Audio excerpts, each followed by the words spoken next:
All right, I'm joined today with Tim McTyer, BYU cornerback from 1995 to 1996. How are you doing today, Tim? I'm doing good, thanks. Thanks for having me on. Okay, recently you've been in the spotlight because of your son, Tim McTyer. Had a scholarship pulled from Cal and was looking for a place to play football after high school. And you expressed a lot of interest in him playing at your alma mater, BYU. But as I understand, he signed with UNLV yesterday. Is that correct? Yes, he did. He sent off his letter 10 in the morning. Okay. How did the process go with BYU, both before he committed to Cal and then again after they pulled the scholarship from him? Well, before he committed to Cal, it was pretty much like most universities, and, he was on most of the radars because he did a lot of camps and things, and, he took a passing tournament trip down to BYU.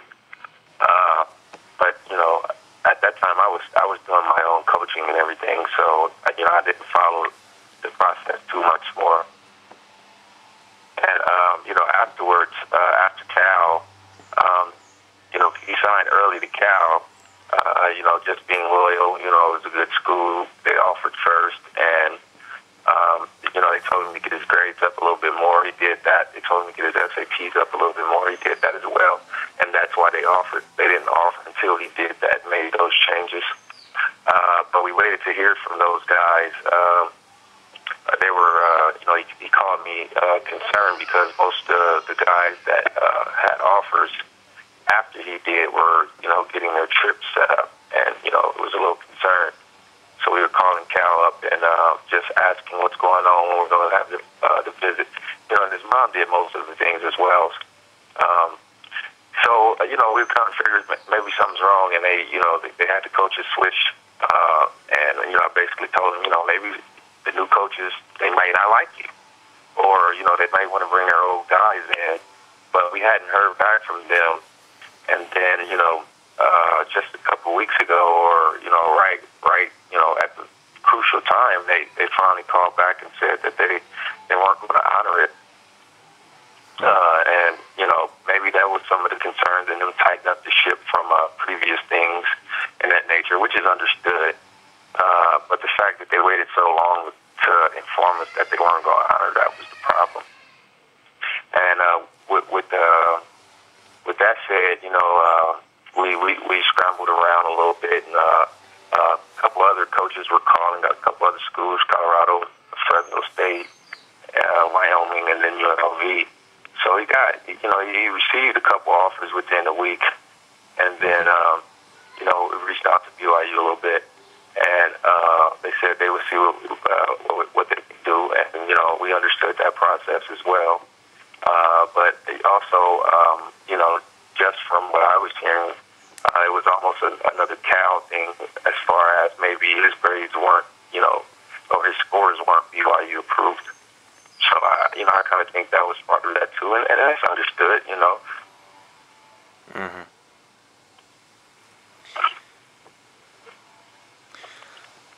Okay. So, do you know why he decided on UNLV in the end? Well, it's closer to home.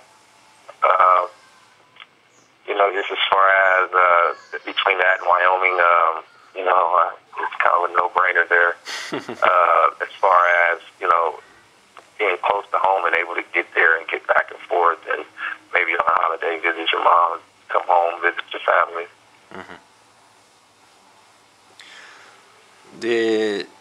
Did you talk to him about maybe going the JC route like you did? Well, I've always, give him the truth, give him honesty, and give him different options. But, like I said, he's way more talented than I was by far. If we were the same age at the same time, and I couldn't touch this dude at all. But his mom, she's a different person as well. He understood that, he has talent. He's one of the fastest kids in California right now.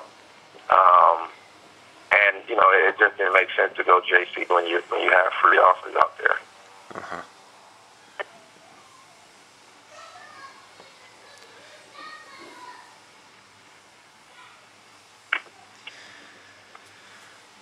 All right, yeah, I saw his highlights. He does look really talented, and I'm glad he found a place to go. But I think BYU is going to have to face him in a couple years down the road, though. BYU and UNLV have scheduled a game, or a couple of games. I just saw that as well. A couple people let me inform me of that. I think that would be fun, though. Well, that then the question becomes, who are you going to cheer for in those games? I'm going to cheer for both, but I'm going to be rooting for my son. It's only right. I just want to see a good game. That'll be exciting. That'll be almost the same as him attending BYU for him to play against my school. To be it's almost like being a hardball parent. Which one you going to cheer for? But yeah, I think that'll be exciting. Yeah, I've heard lots of people talk about it. I've never been in a situation quite like that myself, but I've always kind of thought about it myself as being, well, if I have a family member playing against the school I went to, I mean, I would want them to do well, but I don't know. I'd kind of feel like I'm rooting against myself if I'm rooting for that other team to win. So, I mean, it's not that big of a deal, but to each his own, I guess. But like I said, I'll be rooting for both, but I'll be rooting for my son. Yeah, that's very understandable. I don't think anybody's gonna be upset about that, hold it against you or anything.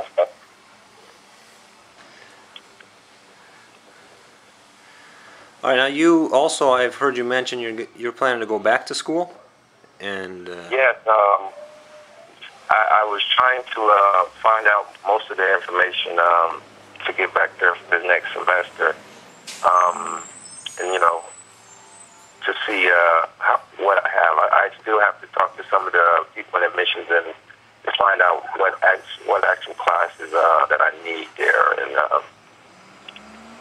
so yeah, I was planning on either trying to get back there. I wanted to come back there, but sometimes maybe they contact me. Maybe the classes are not offered then. So it's something else I have to think about.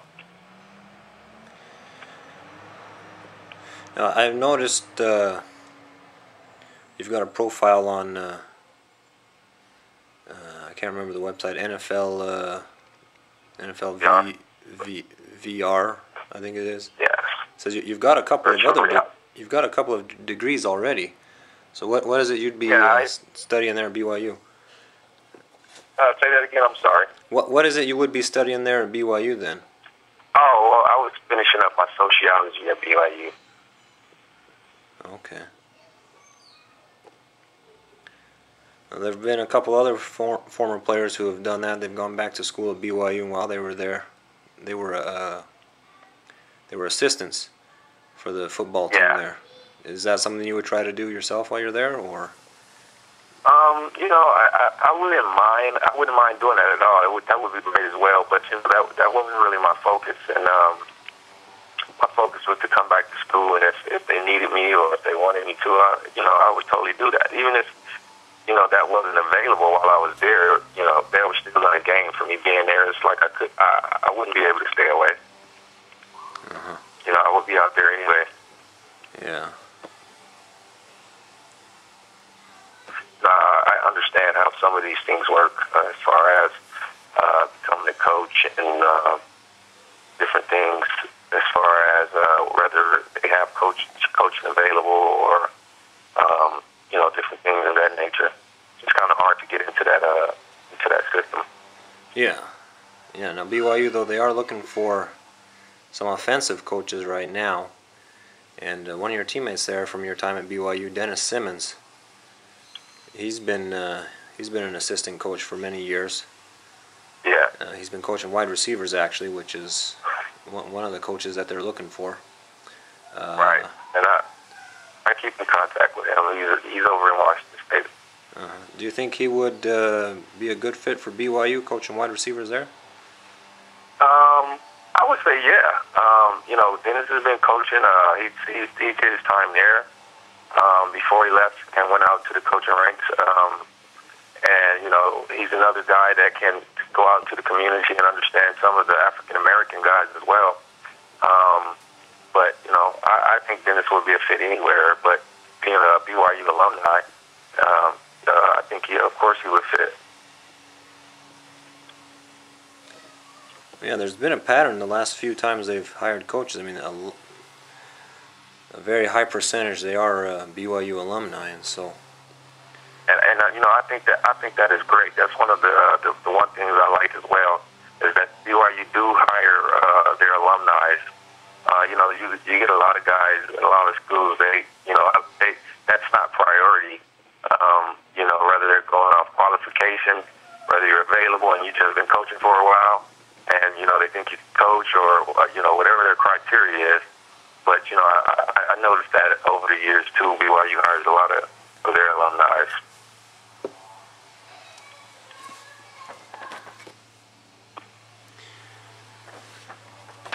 All right. I wanted to ask you about. I saw you've had kind of an entertainment career as well. I've always wanted to be an entertainer, and most kids growing up, I don't know if that's rather a Los Angeles or big city thing. Even when we were at BYU, a lot of times we would joke around and entertain each other.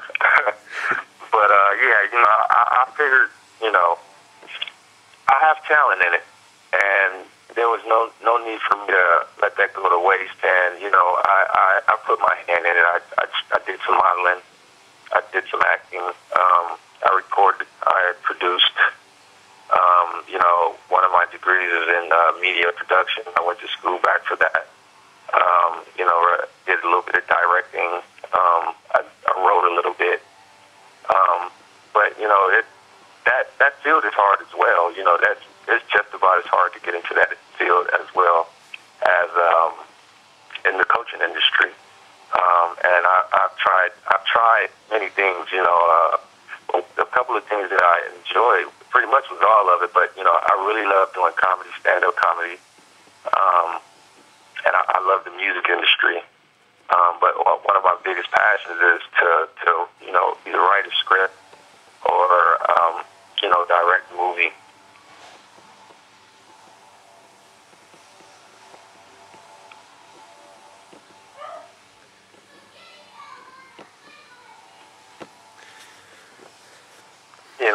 And sometimes I listen to myself and I laugh because I'm not really I don't listen to rap a lot, and I don't really like some of the things that are out. But at the same time, some of the language we use are pretty much the same.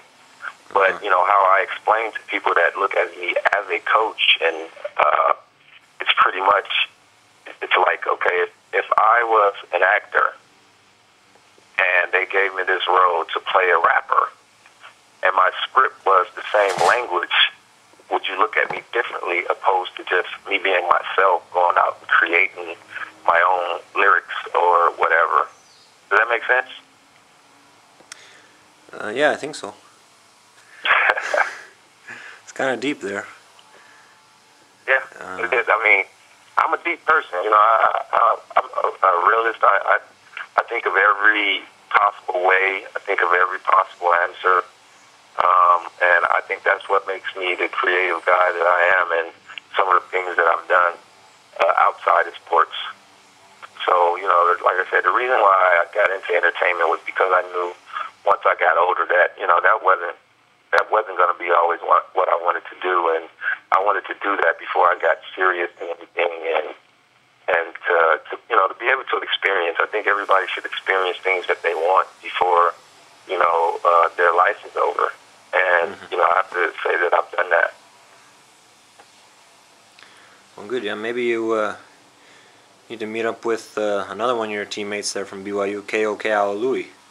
I've noticed he's doing some singing and stuff as well.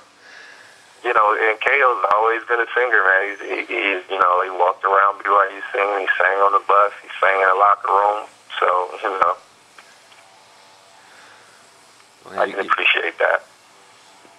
We need to get you guys back at BYU for a big 1996 team reunion thing, and you guys can you can entertain everybody with your music, your stand-up, and all that stuff. I think that would be real fun. To have a '96 reunion. Regardless to whether be entertained or not, but I'm pretty sure we could come up with something. I think that would be real good, man. It's been a while since I talked to some of those guys, and I'm pretty sure we would all like to see each other, man. Well, yeah, that '96 team, it was a special team.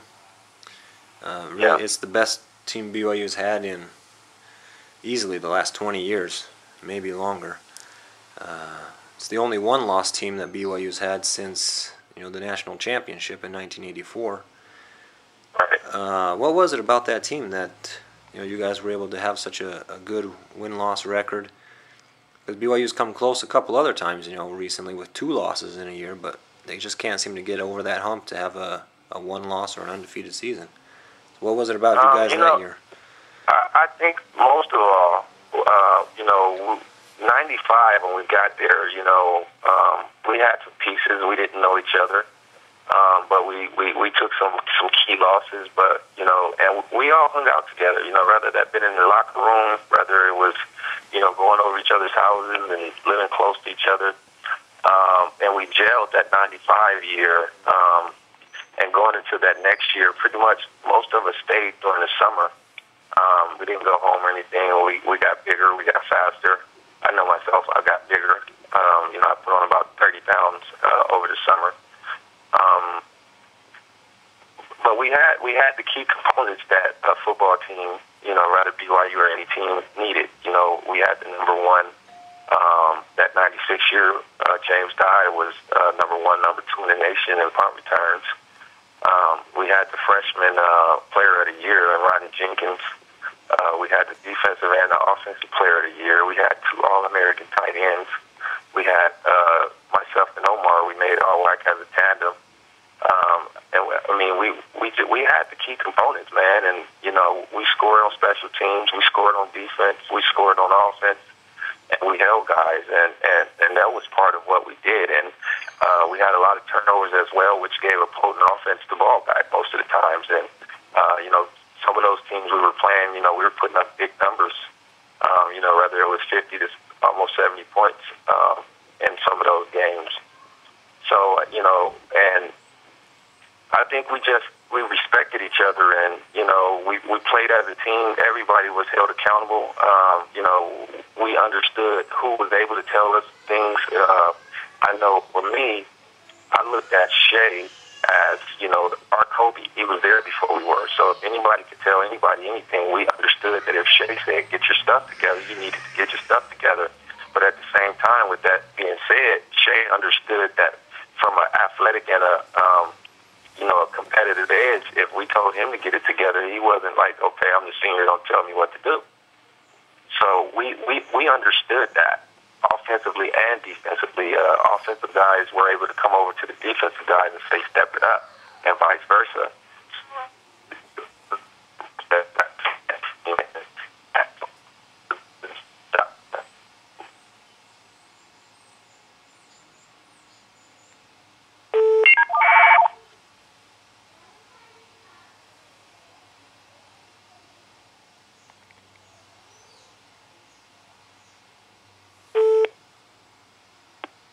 Hello, Tim, are you still there?